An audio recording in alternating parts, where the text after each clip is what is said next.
Watchbox Studios, and thanks for logging on. Let it snow. Outside, we're in the middle of a Philadelphia nor'easter, so Josh can't make it to the studio tonight. Drive safe, be safe. We're flying solo with ice on the wings this evening. I want to thank everyone who's joining us. I can see Scott Hockenberry, first in the chat box, Robin Rickett, Matt Forster, Russell996, and the ever-present Dave Lemieux. Welcome, guys. Greetings to Missed the Live Show Monday, Singer911. Good suggestion. I'm going to have to save a little bit more or lobby for a raise to make that happen, but good suggestion. All right, guys, you can see the poll for tonight is already linked in the chat box, and I will be telling you what you shall be choosing from amongst. First, though, wrist shot and memorable moment. On this cold night, my thoughts turn back to Miami and the Miami Heat. This is my Jaeger-LeCoultre Amvox chronograph, a tribute to the long-standing partnership between Jaeger Instruments and Aston Martin cars. This was the watch I wore in June of 2014 to my first interview and visit with Watch You Want, back when it was watchyouwant.com, and the corporate colors were white, red, and black. Those were also the colors of the watch. Coincidence? I think not. Serendipitous fate ultimately brought me to South Florida and then Philadelphia by way of Miami. Here we are now. I have the watch, and the memories keep me warm forever. Thank you so much, guys. Remember, I want to emphasize that there is no better place this weekend than thewatchbox.com to shop for your next watch, whether it's a Jaeger or not, although that's a video that I made of one. Buy, trade, or sell. We have new watches listed daily, including through the weekend, so always check our new arrivals. You just might find your dream date. Okay, guys, this or that, viewer decision. Since Josh isn't here, you're making the call. I'm posting the link to our live poll in our chat box right now. Also see it in the description below. 2 watches, accessibly priced, 2 times. Oh, wow, you guys have already gotten started. All right, so spilling the beans right there. You can see 2 accessibly priced GMTs, both with a wait list. 2 names and 2 time zones. Each one's got a nickname. The Rolex GMT Master 2, you know it as the BLNR, the Black and Blue, the Dark Knight, or the Batman, versus the Grand Seiko SBGJ 227. It goes by one name, the Peacock. All right, let's get started. You vote via our online poll in the chat box. Tell me which one you would want, and then chat away and tell me why. We're going to keep updating the poll through the episode. Okay, the Grand Seiko Peacock. Technically, it is the high-beat GMT SBGJ 227. This was a 2017 launch, and you can see it signed Grand Seiko at the top of the dial to prove that it is a 2017 launch. So 40 millimeters in stainless steel. They claim 39.5. My calipers say 40. Named after its spectacular dial, it is a combination of several stages that build up the texture, the tone, the colors, and the shades. It has a sort of flourish of plumage to it, overlaid undulations of green glow that are supposed to recall the plumage of a peacock's tail feathers. Now, I will say that green zings me. Guys, stop taunting. I mean, seriously, stop taunting. That is not nice. Stick to watches. Even the faceted hands of this one are absolutely off the charts, looking like they hailed from a watch perhaps $20,000 or more. The best part of any Grand Seiko is the dial. Bring a loop. Now, let's face it, hand-executed case facets on Grand Seiko, what they call their Zaratsu polishing, executed by an artisan, principally by feel, by pressing the surface directly against the milling device. This is something that's pretty much extinct at Rolex. It went away with the bevels of the old 40mm cases and died in the era of the super case. At Grand Seiko, for both bracelets and cases, you're still getting hand finish. For me, that adds a lot of value, even if it doesn't necessarily cost more tonight. Now, Manufacturer caliber, the 9S66A. Okay, I admit that is the 9S65, add the 66, and you've got the GMT version. What do they have in common? 55-hour power reserve in spite of 10 beats per second. That's right. Like a Zenith El Primero, it beats away at 36,000 vibrations per hour. It's got a second time zone in 24-hour format that you can set independently. It features hacking seconds, automatic winding. This was also water resistant to 100 meters despite the display case back, so it is an all-around sports watch. Now, Grand Seiko times the watch to +5, -3 per day, which exceeds the COSC standard of +6, -4 to earn a chronometer certificate. Finally, $6,500, but the last wait listees are being fulfilled right now. They are all sold out, every single one of the 700 pieces found an owner. So $6,500 academically, you're going to have to pay what the market will sustain on the secondary circuit to get one. Okay, North Star in the house. I can see Brick Lane joining us, Ryan H., Andrew ST12, Eddie Landsberg, usually our first guy of the night. Giving a shout out to Claudio, who has been very accommodating, keeping the shop open downstairs until we're done with this show in the middle of our blizzard.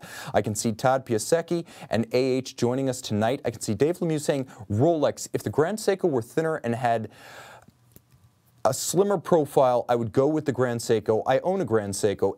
Grand Seiko is nice, but it's a bit too soft in the secondary market, BLNR. And for those of you who are choosing the Rolex, let me let you know what the Rolex has to offer. Now, the Rolex GMT Master 2 116710 BLNR, Bleu et Noir. It is black and blue. This watch came out at Baselworld 2013. It was set apart by its blue ceramic bezel. The half of the bezel that's blue is an all-time first for Rolex. Never done before on a GMT, never done before in the dual-time families. This is something that is a flag that flies forever. There will always be a most, a least, a most expensive watch, an ultimate that will be surpassed. But when you're first, that is a superlative that never gets surpassed. So it's got that feather in its cap. It has a rock-solid bracelet and clasp. Is it hand-finished? No. Is it a lot more solid than what you get with the Grand Seiko? Yes. And it features the Easy Link micro adjust that's the equivalent of taking in or taking out one removable link without the need for a tool. Now, there's more going on here, because this is fundamentally the same watch that the GMT Master 2 has been since 2008, when we first saw the steel GMT-C, the ceramic bezel GMT in steel. So in a lot of ways, this watch defies gravity. The BLNR has been around since 2013. It's kind of like, if you've seen the movie Black Panther, it's like the Black Panther of watches. Watch life imitating art. Now, the Marvel Comics universe is a rock-solid, money-printing brand like Rolex. You expect entries in the series to be solid and well-received. You don't expect high art, and you don't expect what happened here, because I would expect both a BLNR, Rolex GMT, and a Marvel Comics movie to be solid, maybe not sensational. Both became a critical sensation in this instance. Both of them defy gravity, exceed expectations, and in a lot of ways were kind of sleeper hits. Now, here's the thing. Black Panther has done 4th of July box office numbers in February. That's not something you ever see. I think at this point it's behind only the Avengers for Comic Book Bank. Well done. And the Rolex, in a similar vein, is selling for above list price on the secondary market after more than 5 years of mass production. The Rolex, like the movie, is essentially designed for mass consumption, and yet $8,950 new for this Rolex. Prices on the pre-owned circuit start at about $9,500 for a ratty one that may or may not have complete boxes and papers. So that sense of defying gravity, where one does so much better than you expect, and again, we're talking a mass-produced movie and a mass-produced watch being received by the market as though both were artisanal products. Is the customer wrong? Absolutely not, because we're in the business where we say the customer is always right. I do wonder, ultimately, how long that movie can run #1 at the box office. I'm guessing a long time. And how long the BLNR can continue to command $1,000 above list. I'm guessing for a long time. Caliber 3186 inside the machine, dual time, 48-hour power reserve. This one is a little bit more accurate in theory than what Grand Seiko sells, because Rolex certifies it to -2+2 and then backs it with a 5-year warranty. Breguet overcoil, full balance bridge, free sprung, anti-magnetic, resistant to gravity and positional induced timing deviation, anti-shock, 100 meters. All right, guys, that is a lot of content. I can see Thumper JDM, howdy from Bakersfield, Shannon from Germany saying he's going to stick with his Patek Philippe 5164A Aquanaut travel time. Todd Piasecki said never have and never will be a GS guy. That's Grand Seiko. He's going with Rolex. Thank you guys for joining in. Edward Ledden from Sweden saying, I like the BLNR, but if I could pick any GMT, I would go with the white gold Pepsi. That might be a good choice because, to be honest, that's the one GMT master that we're pretty sure is going to be discontinued this year. Okay, so at the moment, we're keeping tally, and that's going to continue to come up throughout the show, guys. I'm going to keep posting the poll into our live chat box. Link and vote if you haven't already. Okay. By the way, have you guys seen Black Panther yet? What are your reviews? This is like the only comic book movie I'm not going to wait to go to Netflix. I'm actually going to pay good money to see this one. I'm excited. Let me know what you thought if you've seen this one. Okay, so tonight we're talking about something we don't often mention on the show, which is that we have another branch basically on the other side of the world. We have a Hong Kong office. I know we have a lot of viewers in the Asia-Pacific region, and for a lot of you guys, it's going to be a hell of a lot easier to get to the watch hub in Hong Kong than it is to fly out to the East Coast of the United States. So remember, Watchbox Global is exactly that. We're in Hong Kong, and some of the folks that you've seen on this show are actually staffed full-time to the Hong Kong office these days. So whether you're buying, trading, selling, or you just want to get on our stage, by all means, check out our Hong Kong location. You just might find yourself on this screen. Okay, guys, stay with me online when the broadcast ends. I'm Tim_Masso on Instagram. All right, new watches, and we do have quite a few new watches. I'm actually surprised that Watches and Wonders didn't make a bigger splash than it did. Almost nothing was said or published in the journals or in social media, so I was a little bit surprised, although I felt validated in choosing to go to the Breitling event in New York rather than Watches and Wonders. Nevertheless, we've got the HYT H0 Feel the Heat, that's Feel the HYT edition, specifically for the Miami Design District, where Watches and Wonders was held this year. Now, the 2017 sensation H0 broke out for Watches and Wonders 2018 as a South Florida exclusive edition, offered only from the 16th to the 19th of February at a pop-up shop that was built for the purpose in the Miami Design District. Yellow gold, 48.8 millimeters by 18.7 millimeters thick. Don't let that dissuade you. Because it's lugless, it actually fits very compact and wears a treat on my baby wrist. So I can tell you, down to 14 centimeters in circumference, you're going to wear this one well. Whether the gold style fits your preferences is going to be a matter of taste. But this one features a bubble-like 3D sapphire that really has to be seen to be described, and by itself must account for thousands, like $2,000 of the price. Now, gold opaline dial, so basically a matte metallic gold. You can see superimposed over the three registers, the power reserve, the hours, and the power reserve, the minutes, and the seconds. You can see the phrase, feel the HYT. Again, this is a Miami exclusive. Fluid hour display with power reserve indicator. You can see the fluid scale, and you can see the power reserve indicator. The idea of this power reserve is that it's supposed to look like the droplets of a wave off Miami Beach or a Miami rainstorm. I can assure you there's plenty of both near the Design District. All of that said, it's still the same caliber H101, 35 joules, manual wind, 65-hour power reserve. It's a conventional Swiss lever escapement, and with those two bellows you see on the dial side, it squeezes the fluid through that tube, creating a sort of regulator system where the seconds, the minutes, and the fluid hours are all physically separate. When it reaches the end of its 12-hour travel, the fluid, the red fluid in this case, retrogrades back all the way around in seconds and starts another 12-hour circuit. Now, red alligator leather strap and a titanium deployant. This one's $54,000 each for an edition of 5 pieces. The standard H0 is right around $40,000. Now, consider that for the same price, you could have an AP Royal Oak offshore brick. That's right, you could have the August 26470 OR that weighs well over half a pound. You get it pre-owned for the same price as this Design District H0. Which one would you guys rather have? Tell me in the chat box. I would actually rather have the H0. I love what AP does, but the HYT has both less gold and more visible mechanism. So for me, I actually dig this. Is it an all-the-time watch? Probably not. those times when I have to take off my sunglasses, I would probably have to take off this watch. All the same, this is exactly the kind of watch you can wear on Miami Beach. I can see Tanzil Ansari saying, the brick, yo. Jason Starrick, the brick. I can see Ryan H. saying, that HYT must be a nightmare to service. I've actually found that they have a pretty good turnaround time of about 4 months on those things. They do a good job, and they get you back fast for a Swiss service. It can't be serviced here. It's serviced in Switzerland. You go to Richard Mille, you're going to get your watch back a year later. I think HYT does a decent job. All the same, this is not going to be serviceable at your local independent watchmaker. I can see Ivan Rodriguez saying, AP all the way, HYT gimmicky. Yeah, although it kind of, I got a quirky streak, guys. You know I like that sort of thing. And I can see Francisco Daniel Fernandez Martinez, which would be a fair competitor in fit, finish, and price for the modern three-hand tag Aqua Racer.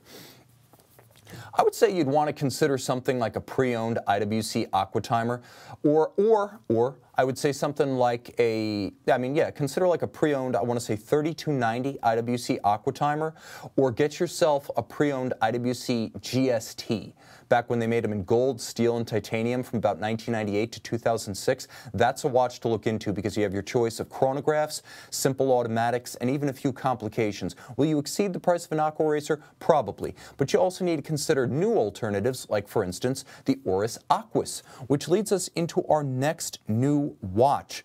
The Oris Aquos Source of Life Limited Edition. Now here at Watchbox and Goffberg, we love Oris because they offer you a lot for your money. Even buying new, I have to say the price is equal to what you get, and I'm usually a pre-owned watch guy. Now this is a special edition that is issued as part of a conservation effort on the Rhine River. Now, 43.5 millimeters across the round of the case. This watch has very stubby lugs, and you don't need to look too far. It has a tungsten carbide bezel, which I love, but you don't have to look too far to see where they get the coloration for the gorgeous blue-green dial of this watch. It's a nice match for the Rhine River. Of course, you can see that tungsten carbide bezel insert, which for this price, right around 2,000 Swiss francs, I would rather have than ceramic, because you can hardly ever scratch tungsten carbide, just like you can hardly ever scratch ceramic. Unlike ceramic, you're never going to shatter tungsten carbide, and I wouldn't want to have to pay $400 for a bezel insert replacement if I shatter ceramic on a 2,000 Swiss franc watch. You know, you're looking at a substantial portion of the price of the watch if you break the ceramic bezel. The tungsten here is a perfect choice, both tonally and in terms of value and durability. Now, I can see Fluffy Kitten saying, Oris divers are a great buy used, 50% depreciation.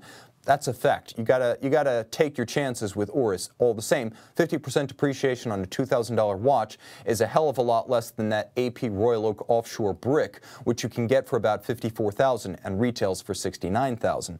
I can see right here, Vishal is saying, check out Oris, the Thelonious Monk Limited Edition. That's an awesome piece. Now, staying on topic with this particular Oris edition, you actually can see on the commemorative case back, if we turn it over, you've got an inscription that shows the path of the Rhine River from the Alps of Switzerland to the North Sea, over 1,233 kilometers, or about 700 miles and change. It's a handsome and special aesthetic that also anchors the watch. It makes it geographically tied to Switzerland. Of course, Oris, a Swiss company, they do a great job of holding up their end for the German-speaking watchmaking regions of Switzerland, which is why you can see the lingua franca, ironically not French, but German, of Oris blazoned on this case back. You can see that it also has an optional bracelet that for me is a no-brainer because this uses a non-standard strap because of the shape of the lug. Get it in the bracelet so you never have to replace the strap, and it has a more integrated, coherent look. Plus, it doesn't cost that much more money. We'll talk about that in a moment. Now, 300-meter depth rating with the Sellita SW221. It has a modification, as you can see. There is a radial date and a white jumper that makes a circuit around the full dial. So the numerals, the 31 days of the month, are fixed. It's the indicator that makes a circuit of the dial. You can get it on the bracelet or you can get it on a strap. Both have a clasp with an extension device that I feel adds a lot of adjustability, utility, and value. The strap, by the way, smells like vanilla, a wonderful touch. The price. Okay, $2,250 US to get it on the strap. Here's why I say get it on the bracelet. Because with the bracelet, it's $2,460 US.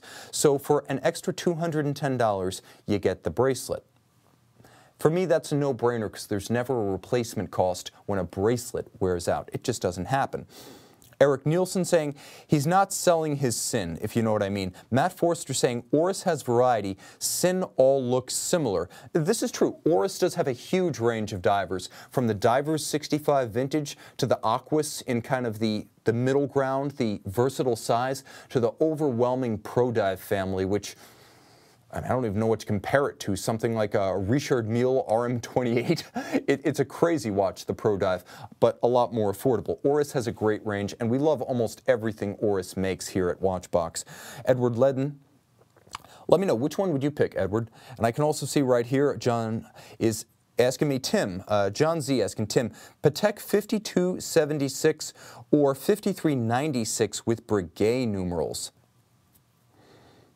I would go with the 5396, the annual calendar with Breguet numerals in a Calatrava-style case. I would say get the Tiffany if you can. If not, get it with the anthracite dial and the Breguet numerals, or see if you can get the discontinued sector dial, because that absolutely zings me. All right, guys. I can see Eric Nielsen saying, Tim, I got the Patek tie today. It is awesome. Thank you. That's right, guys. We give out free stuff. Watch our Watches Live program at 6 p.m. U.S. Eastern every Tuesday, and I will pick you from our live audience to get free stuff. I'll even ship it to you at my expense. It's that easy. Okay, Todd Piasecki, 5396 for a question from John Z. It sounds like the answer. All right. Love that Oris from Amaro A. The Oris is not the end of our new watches. By the way, guys, keep the questions coming because this is an interactive program, and without my usual buddy Josh tonight, I want to interact with you guys. Okay. So, moving on to a brand that is near and dear to my heart. I had a totally heart-to-heart powwow with these guys and Mike Margolis at SIHH. H, Moser, and C. Do I have your attention, guys? My favorite independent. I love what HYT does, but I can't wear most of their watches. I would wear anything that Moser makes. The Endeavor Perpetual Calendar Cosmic Green Dial. Oh my goodness, this is the watch that I would most like to own among tonight's offerings. 42 millimeters by 11.9 millimeters thick. White gold with a minimalist cosmic green fume dial. You can see that gradient from the center out. It's almost like a Kelly metallic green at center and then almost black at the outer edge. This is something Moser does better than anyone. Better than AP, better than Patek, better even than Rolex with its Deep Sea James Cameron. Moser, you own the fume dial.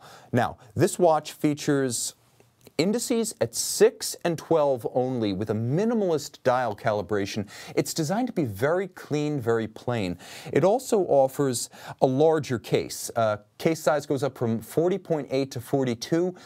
It's got a sort of Zaftig sensuality about it. It wears its weight, it wears its mass, it wears its size with class. This is a watch that anyone can wear with style because of the short and tightly down-curved lugs. Now, this H Moser and C features sculpted concave lugs and a matching bezel profile that is also concave. So if we can bring the other picture of the watch back, guys, you can really see how thoughtfully designed the Endeavor case is. This is an expensive case to make, and yes, Moser makes its own case. A lot of competence over in the other watchmaker of Schaffhausen. Now, caliber HMC 800 is a manual wind rated at 7 days of power reserve.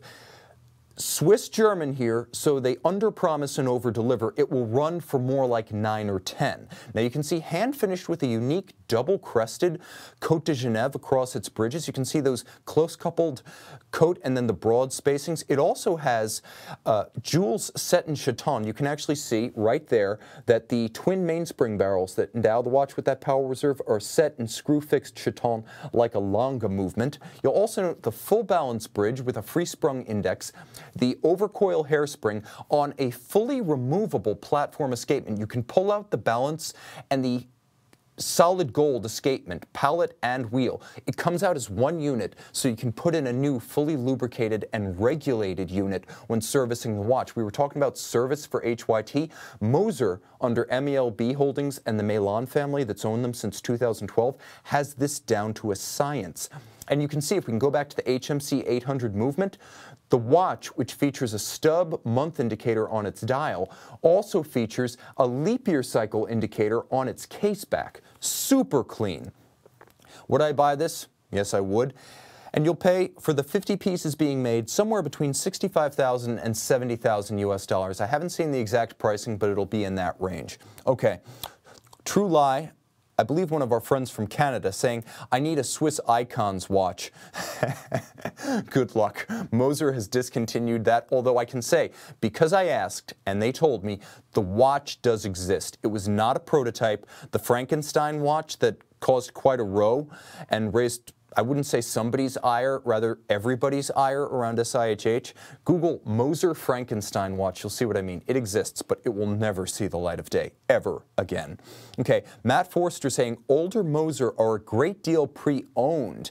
This is a fact, because when you send your older 2006 to 2011 Moser to Schaffhausen, they will update it with the new service replacement parts. So your old Moser, and they had some issues when they were new, your old Moser becomes as reliable as a new Moser. You'll only have paid a fraction of the original retail cost. So that's a great point.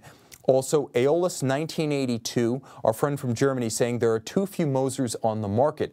Wow, can you say that in this era of luxury watches, that there's too few of something on the market? They're doing their job in Schaffhausen. Also, I haven't met anyone who doesn't love the brand. By the way, we're going to have an in-studio, full-range, Moser-specific episode. I'm going to work with Mike and make that happen. Mike Margolis, the Moser guy. I don't know how it could happen because we're not a dealer, but you know what? Govberg's not a dealer. At Watchbox, I'm free agent and more than willing to offend the home office if I can bring you guys what you want. Do you guys want to see a Moser show? Let me know in the chat box here. And also, if you're watching this recorded, let me know in the description below the video. Okay, so, Dave Lemieux saying, that dial, who doesn't love that dial? He's saying the Steel Pioneer is a good value. I agree, it is a great value. You can also get the Steel Pioneer Perpetual, everything you love about Moser without having to pay the cost of gold. And Purity of Essence saying, do it, Tim, Moser show. Also, Ryan H., yes, please, to the Moser show. David Hefkin, any inside knowledge, Tim, on whether or not Breitling is going to come out with a top time? I didn't say yes and I didn't say no.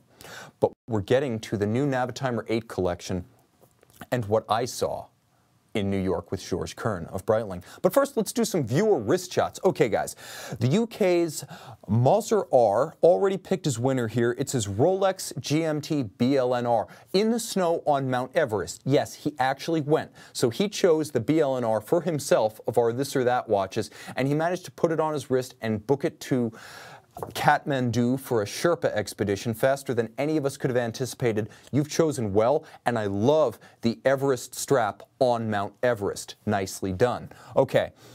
Jitendra K rolls in style with his Audi Q7 and his Speedmaster Moonphase. Great tastes in both cases.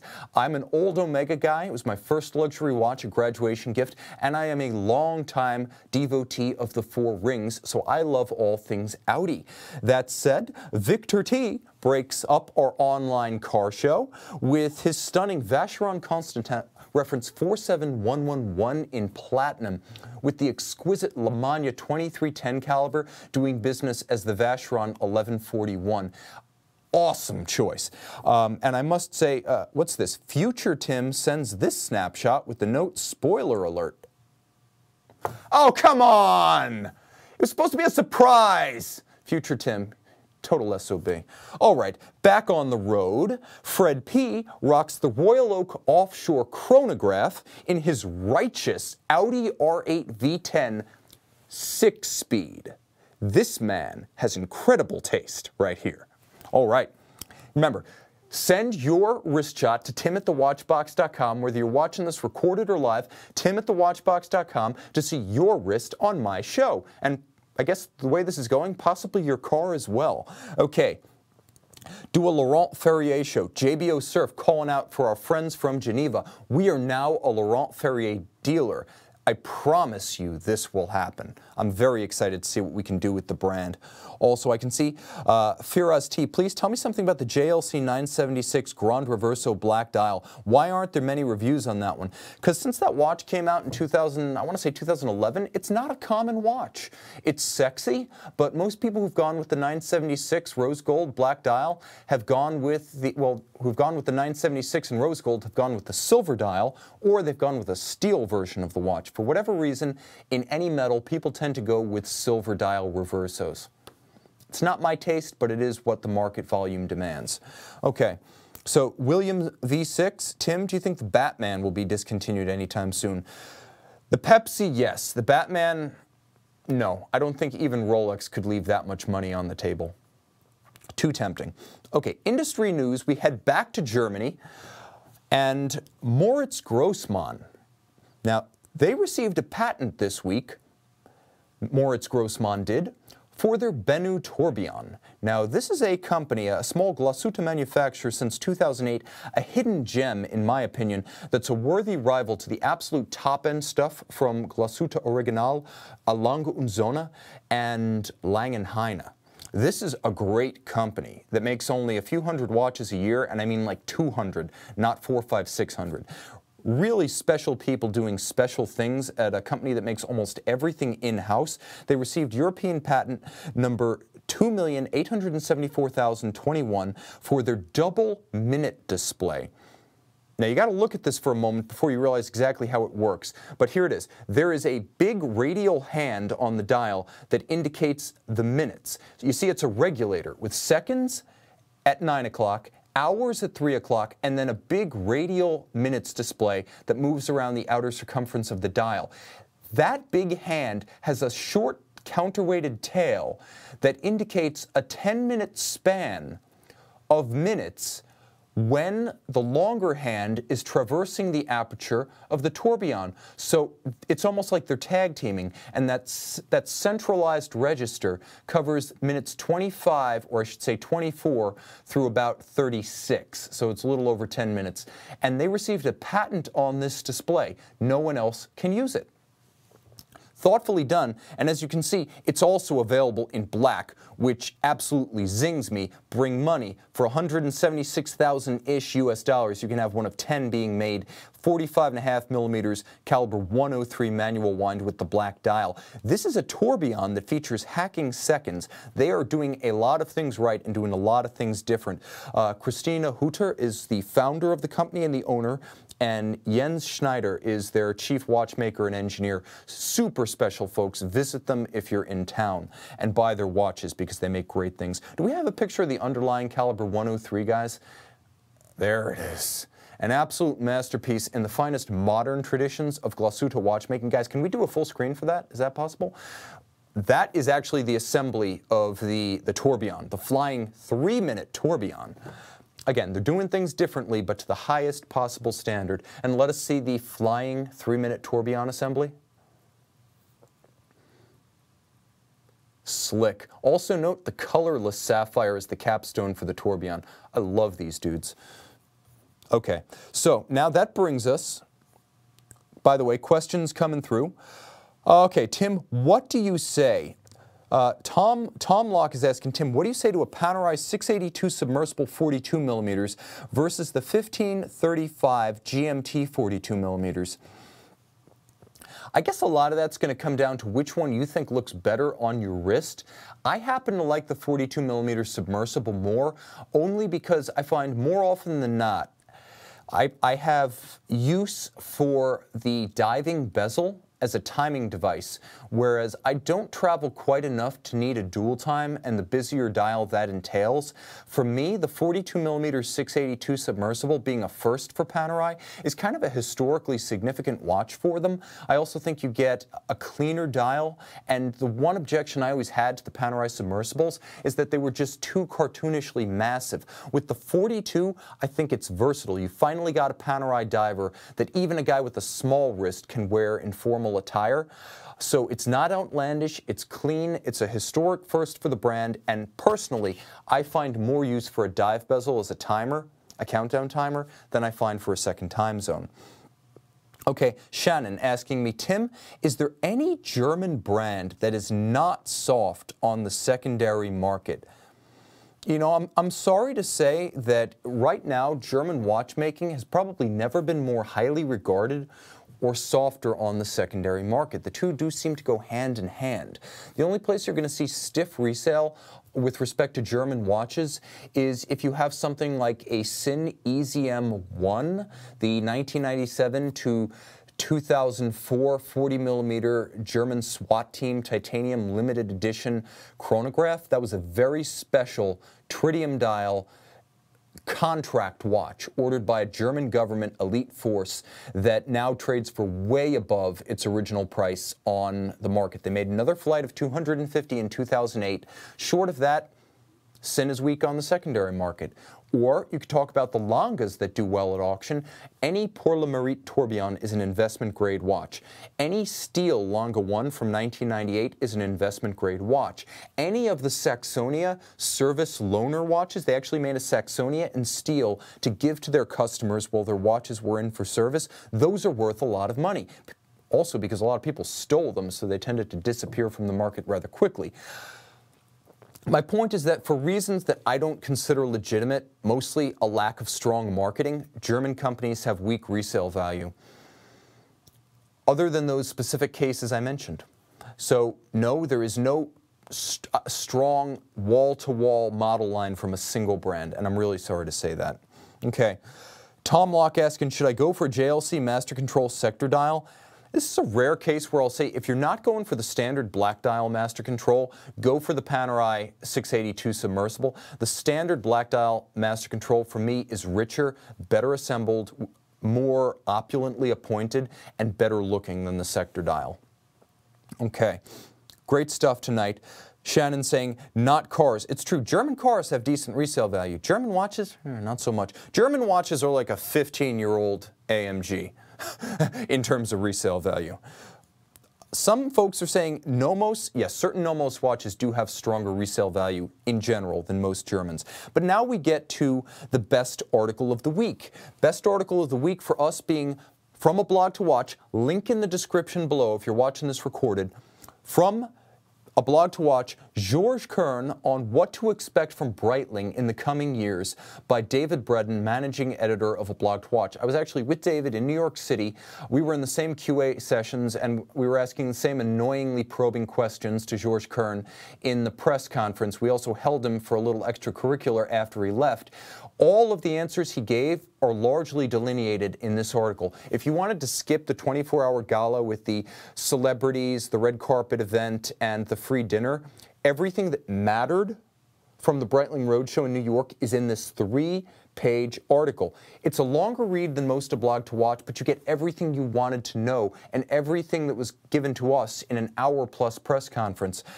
David does a great job keeping it simple, being direct to the point, adding his critical analysis and opinion. It's not simply a bullet point recap of the PowerPoint. Also, it features the usual Blog to Watch superb photography of the watches. Now, I was there while he was taking these photos, and you would not believe the camera setup that produced these images. The man is an artist with a lens.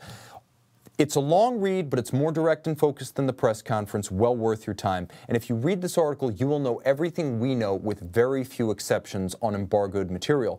He also nailed the sword of Damocles aspect of Breitling looking too far back into its history when crafting new entries in the collection.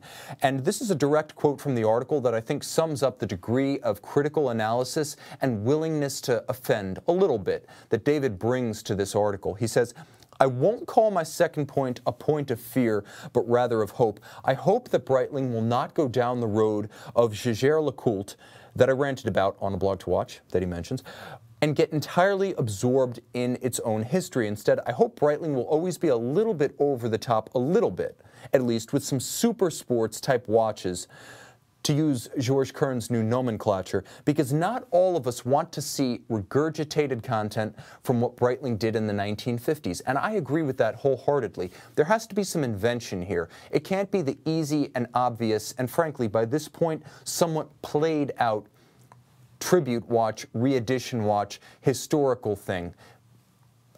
there are a few companies that do it well, but even those that do it well, like Tudor, are beginning to play out the string, and it's time for innovation. No company in the watch space needs innovation more than Breitling right now. David, you have the best article of the week in the watch space. Okay, and now, guys, I was there. I asked the same questions, I heard the same answers, and now I'm going to give you my unvarnished opinion of the new Navitimer 8 collection. Okay, first, when I went to New York, the watches I saw were non-functional mock-ups. The movements didn't work. The bidirectional bezels that each new Navitimer 8 has, they didn't work. They didn't move, but I did get a good wrist impression and a sense of the quality of the pieces.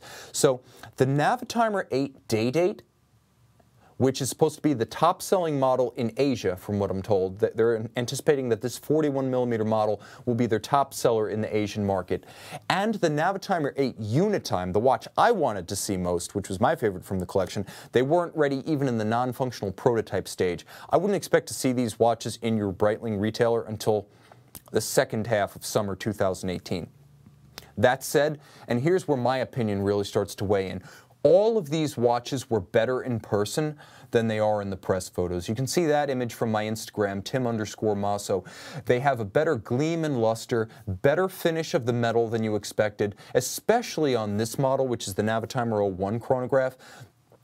I say the dials on some of them are more lustrous, reflective, and detailed than they looked in the rather dead and lifeless renderings that were offered before these came out.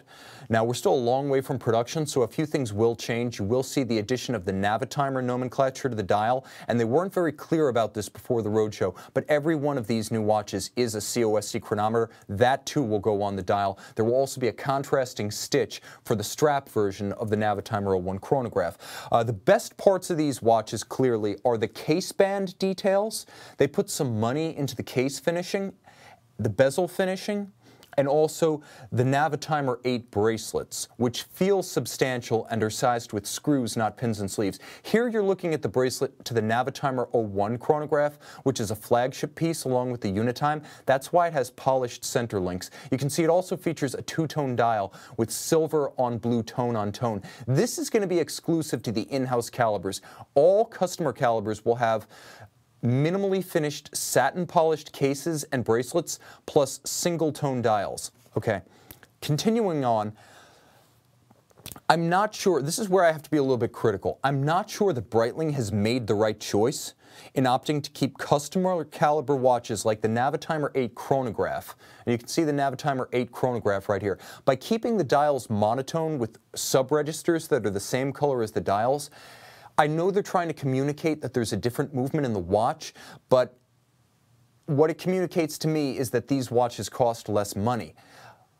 To pay an extra $100 for these pieces, which are priced roughly $1,000 to $1,500 below the Navitimer 01 with the B01 in-house movement, if you had to pay $100 more than the target price, which is about $5,100 to $5,600 for these watches, I think that would feel all right with a buyer to get a watch that looks more expensive. I don't like the Navitimer Automatic and the Navitimer chronographs monotone dials. I think they could have been better executed to leave the owner with a watch that looks a little bit more lively and upscale than what they've chosen. Again, everything is not set in stone, but this is the direction they announced during the roadshow.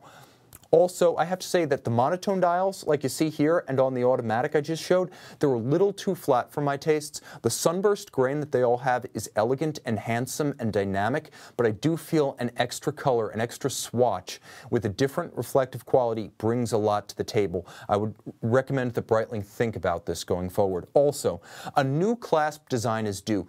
The clasp is sturdy and secure, but the bracelets feel more expensive than the clasp that joins them together. It's a single fold with a clamshell closure. It's secure, it's well made, it does feature a polished internal swing arm, so it's not as though the attention to detail lacks, but given what Omega is doing now, given what Rolex is doing now, including below $10,000, Breitling says it wants to make the $3,500 to $9,500 sports watch. Omega and Rolex are offering much more impressive clasps in this price point than the Navitimer 8 is offering, at least in this prototype phase. They have talked about using Breitling's trigger clasp with the slider, but that is something that is more hypothetical than planned at the moment. I would recommend a change of course before these come to market. They're good as they are, they could be better. Okay, thoughts on pricing.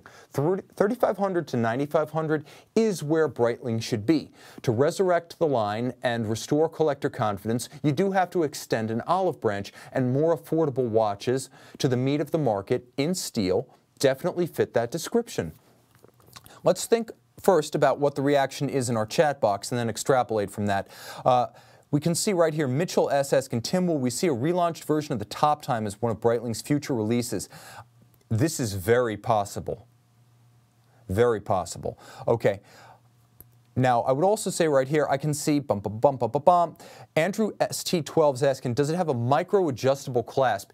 It has pin slots, so you can micro-adjust with a pin tool like an old stamped Rolex clasp. It does not have the slider that, for instance, you get on the Breitling for Bentley models. Okay. From Alexi S., what about sizes? Is Breitling coming down to 38 to 42 millimeters? The day-date, the Navitimer 8 automatic and the Navitimer 8 day-date in this collection are both 41 millimeters. So yes, Breitling will be making smaller watches. George Kern suggested that the largest watch they want to release, they'll keep some of the older watches like the Emergency that are bigger than 43 in the collection as professional references, but I think 43 is going to be the new max for Breitling going forward. Also, there's been talk that historic reeditions are coming, perhaps as many as a dozen by this time next year. They're all going to be true to the size of the original. So for instance, let's take, if they relaunched a 765 or they relaunched an 806 Navitimer AOPA, it would be the same size as it was originally, according to George Kern, and it would feature no date if the original featured no date, which is going to be manna from heaven for purists, because folks don't like to see a date where historically there should not be one. And I agree with this. If you're going to do a vintage re-edition, it's not my favorite thing in the world personally, but people do like them. If you're going to be faithful to your history, be faithful to the entirety of your history, including the size and date or no date.